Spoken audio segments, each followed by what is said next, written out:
Bonjour. Alors aujourd'hui, on va voir un peu comment dessiner un visage en proportion. Alors la première chose qu'il faut se rappeler, c'est que le visage, c'est pas complètement rond et c'est pas non plus une forme de goutte. Alors comment on fait pour rapidement avoir un effet ovale un peu, qu'on peut corriger après, dépendamment de la forme du visage qu'on veut. Alors on peut faire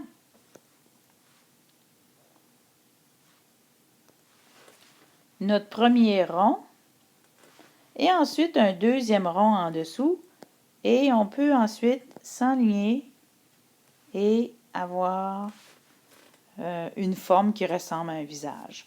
On va ensuite diviser le visage en deux parce que le visage c'est symétrique et ensuite on va aller chercher, la première chose c'est la moitié de cette hauteur-là, c'est-à-dire la moitié de la hauteur entre le dessus de la tête et le menton, parce que c'est à ce niveau qu'on va avoir les yeux. Et dans la largeur de la tête, nous avons 5 fois la largeur d'un œil. Alors, je prends cette ligne ici et je divise en 5 espaces à peu près pareils. Donc, je vais pouvoir maintenant déjà placer ma forme de mon œil avec la pupille. Je peux placer une petite ligne en dessous. Et je peux aussi maintenant déjà placer le pli du sourcil.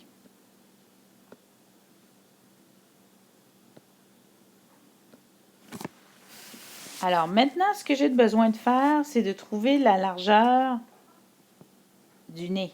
Alors je vais descendre 2 lignes verticales pour aller trouver la largeur du nez. Alors, pour la hauteur du nez, il y a des livres qui vont dire que c'est à la moitié entre les yeux et le menton. Moi, je trouve que ça, des fois, ça fait un peu bas. Fait ce que je fais, je le mets toujours un petit peu plus haut. Alors, pour le nez, on peut faire une forme comme ça, avec juste des petits crochets chaque bord. Mais c'est de l'ombrage, un nez. Donc, mettez pas trop de lignes.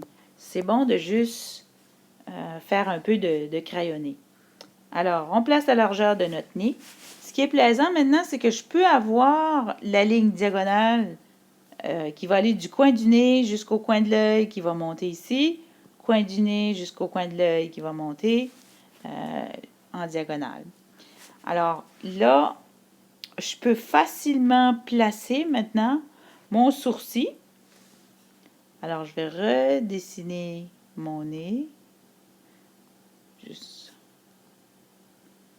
Et je vais dessiner le sourcil. Il va toucher ici, au centre du visage, puis va aller jusqu'à ma ligne diagonale. Même chose de l'autre côté. Alors, dépendamment de l'expression, dépendamment si c'est un garçon, si c'est une fille, ça va nous donner différentes expressions. On peut déjà, parce qu'en ligne des yeux et en ligne du bas du nez, on a l'emplacement des oreilles. Ça va? Alors, je reviens au crayon pâle parce que je veux faire d'autres petites lignes.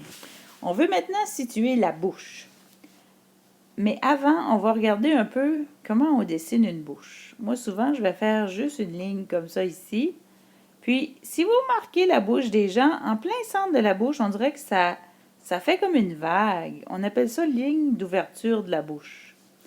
Ensuite, en bas, ça fait comme un bateau. Voyez-vous? Et en haut, ça fait un petit V qui, lui, vient rejoindre cette espèce de vague-là.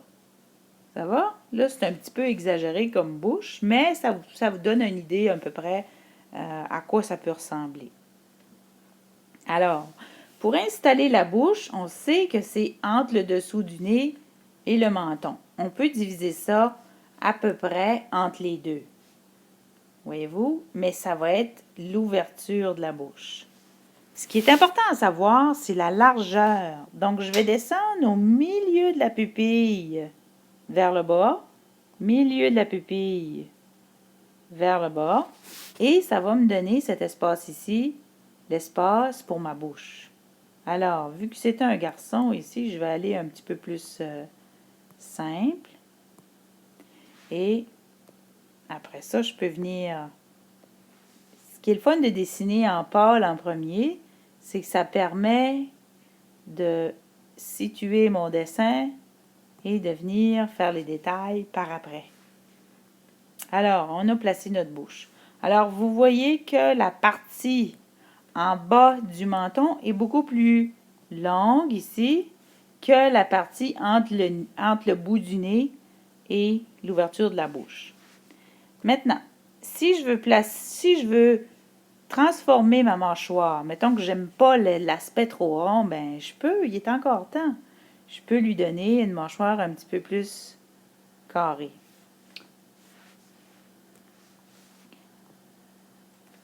Alors, maintenant, ce qui nous resterait à placer, c'est les cheveux. Alors, n'oubliez pas ici, on a le dessus du crâne, mais la ligne, elle, de la racine des cheveux, donc c'est pas le dessus de la tête. La ligne de la racine des cheveux est à peu près 1/3 de la distance entre le dessus de la tête et les yeux. On diviserait ça en 3. Puis ici, j'aurais la ligne pour représenter les cheveux. Alors, je vais le dessiner en plus foncé pour que ça soit plus clair. Donc, je viens dessiner mes cheveux. Voyez-vous la ligne qui vient ici. Puis là, ce qu'il ne faut pas oublier, c'est que les cheveux, ça a du volume. Fait que si ça ici, c'est mon crâne, je vais aller un petit peu plus haut, puis je vais lui donner du volume parce qu'il n'y a pas la tête plate. Hein, il y a du volume dans les cheveux. Donc, ce qui arrive aussi, c'est que les cheveux vont aller par-dessus les oreilles un peu. Donc, je vais mettre juste des petites lignes ici pour qu'on voit les oreilles un petit peu mieux. Alors, notre bonhomme commence à ressembler à quelque chose. Alors, une chose qui nous reste à placer, si vous avez bien observé, il manque quelque chose d'important, c'est le cou. Alors, vous souvenez-vous ici, la ligne que j'ai faite ici, en diagonale? Ce que je fais, c'est que je prends cette ligne-là, qui touche au sourcil, je la descends vers le bas, voyez-vous ici, et je prends de l'autre côté, je fais la même chose, je descends cette ligne-là. Ça va me donner la largeur du cou. Souvent, les gens mettent le cou pas assez large. Donc ça ici, c'est plus large que vous pensez. Alors, on peut courber un peu vers l'intérieur, mais c'est beaucoup plus large qu'on pense. Et ce n'est pas carré non plus, ici. Si vous regardez ici, c'est pas comme ça. Parce que ici, on a ce qu'on appelle un muscle qui s'appelle le trapèze. Alors, ça vient remplir tout ça ici. Maintenant, si on était pour placer un vêtement sur ce personnage-là, je partirais en arrière, je viendrais ici, en arrière, je viendrais ici, là, je mettrais le col.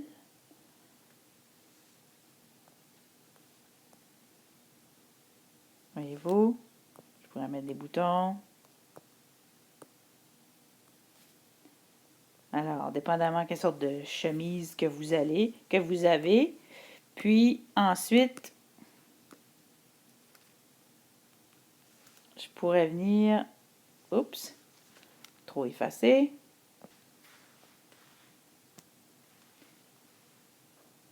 Alors, ensuite, on pourrait juste effacer les lignes pour que le col soit plein.